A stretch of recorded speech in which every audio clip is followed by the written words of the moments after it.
बहुत समय पहले कांचीवन नामक राज्य था। चारों ओर घने जंगल, चमचमाती नदियां और ऊंचे महल थे। ये राज्य समृद्ध था, पर उसमें एक भयानक रहस्य छिपा था। कहा जाता था कि महल के तहखाने में एक अंधकार का ताज छिपा है। ये ताज किसी साधारण स्वर्ण या रत्नों का नहीं, बल्कि प्राचीन तंत्र मंत्र से निर्मित था। इसे पहनने वाला अमर और अजेय हो जाता, परंतु धीरे धीरे उसका हृदय शुद्ध प्रकाश से दूर होकर अंधकार में डूब जाता। राजा विक्रांत ने वर्षों पहले यह ताज देखा था, लेकिन उसे छूने से मना कर दिया गया, क्योंकि राज्य के ईशी ने चेतावनी दी थी, जो इस ताज की शक्ति चाहता है वह अंततः अपनी आत्मा खो देगा। राज्य में एक अनाथ लड़की थी, माया। उसके माता पिता महामारी में मर गए थे। वह गरीब थी, परंतु बुद्धिमान और साहसी थी। गांव वाले कहते, माया, तेरे भीतर कुछ दिव्य है। तेरी आंखों में अजीब सी रोशनी चमकती है। माया को किताबें पढ़ने और रहस्यमयी चीजें जानने का शौक था। महल की लाइब्रेरी में उसे अक्सर आने की अनुमति मिलती। वहीं उसने पहली बार अंधकार के ताज के बारे में पढ़ा। उसने सोचा, अगर ये ताज इतना शक्तिशाली है, तो क्यों न इसका उपयोग राज्य की भलाई के लिए हो। इसी बीच राज्य पर मुसीबत आ गई। उत्तर दिशा से भयानक राक्षसों का हमला हुआ। वे रात को आते और गांव जलाकर चले जाते। सेना भी उनका कुछ नहीं बिगाड़ पाती। राजा विक्रांत हताश हो गया। तब दरबारियों ने कहा, महाराज, अब बस एक ही उपाय है, अंधकार का ताज पहनकर उन राक्षसों को हराना। राजा ने इनकार किया। मैं आत्मा खोकर जीत नहीं चाहता। पर माया का दिल बेचैन हो था। उसने सोचा, अगर मैं ताज पहन लूं और राक्षसों को हराकर सबको बचा लूं, तो ये बलिदान व्यर्थ नहीं होगा। उस रात वह चुपके से तहखाने में गई। तहखाना अंधकार से भरा था। दीवारों पर मंत्र लिखे थे जो लाल रोशनी में चमकते। बीचों बीच एक पत्थर के स्तंभ पर वह ताज रखा था। जैसे ही माया पास गई, उसके कानों में आवाज गूंजने लगी, माया, तुझे शक्ति चाहिए, तुझे सम्मान चाहिए, सब तेरा हो सकता है, बस मुझे पहन ले। माया का दिल धड़कने लगा।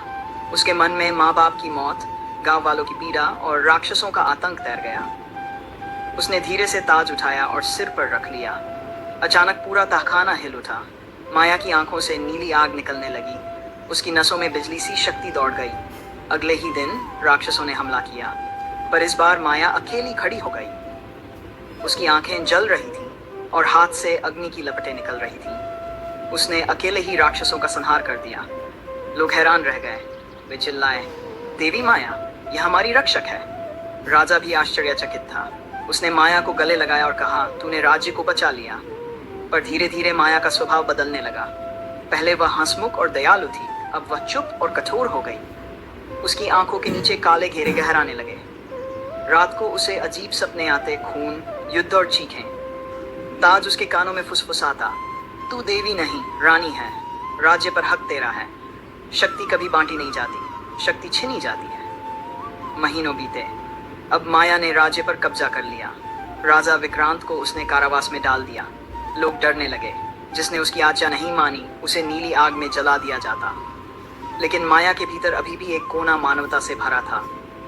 जब वह अकेली होती तो रो पड़ती और कहती, मैंने तो राज्य की रक्षा के लिए यह ताज पहना था, फिर मैं राक्षस क्यों बनती जा रही हूँ। एक रात उसे सपने में वही ईशी दिखाई दिए जिन्होंने ताज को बंदी बनाया था।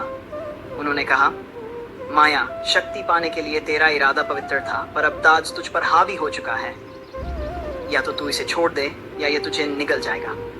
माया ने पूछा, इसे छोड़ने का उपाय क्या है? ईशी ने उत्तर दिया, ताज को तोड़ने के लिए सबसे बड़ी कुर्बानी देनी होगी, अपनी इच्छाएं और अहंकार। अगली सुबह राक्षसों का फिर से हमला हुआ। माया युद्धभूमि में पहुंची। उसकी आंखों में अब पूरी तरह अंधकार था। ताज गर्जना कर रहा था, मार सबको, यही तेरी नियति है। पर अचानक उसने देखा, उसके सामने एक छोटा बच्चा खड़ा है जो उसकी ओर देख रहा है। उसकी आंखों में वही मासूमियत थी जैसी कभी माया की थी। उस क्षण माया का दिल पिघल गया। उसने मन ही मन कहा, नहीं, मैं दानव नहीं बनूंगी, मैं मानवता चुनूंगी। उसने अपनी सारी शक्ति ताज पर केंद्रित की। नीली आग का गोला बना और ताज चटककर 1000 टुकड़ों में बिखर गया। पूरी धरती कांपी, राक्षस धूल बनकर उड़ गए। युद्ध समाप्त हो गया, लेकिन ताज टूटते ही माया जमीन पर गिर पड़ी। उसकी सांसें धीमी हो रही थीं। लोग दौड़े, पर वह मुस्कुराई और बोली, मैंने राज्य को बचा लिया, अब मैं मुक्त हूं। उसकी आत्मा से एक उज्ज्वल प्रकाश निकला और आकाश की ओर चला गया। राजा विक्रांत ने आंसुओं से कहा, माया ने हमें सिखाया कि शक्ति सबसे बड़ी तब होती है जब हम उसे त्याग दें। राज्य ने उसकी याद में एक मंदिर बनाया। वहां लिखा गया, सच्चा ताज अंधकार का नहीं बल्कि त्याग और प्रेम का होता है। इस जादुई और डार्क कथा से हमें ये शिक्षा मिलती है, शक्ति अगर निस्वार्थ हो तो रक्षा करती है, लेकिन अहंकार से वह विनाश करती है। इंसान की सबसे बड़ी लड़ाई बाहर के राक्षसों से नहीं बल्कि अपने भीतर के अंधकार से होती है।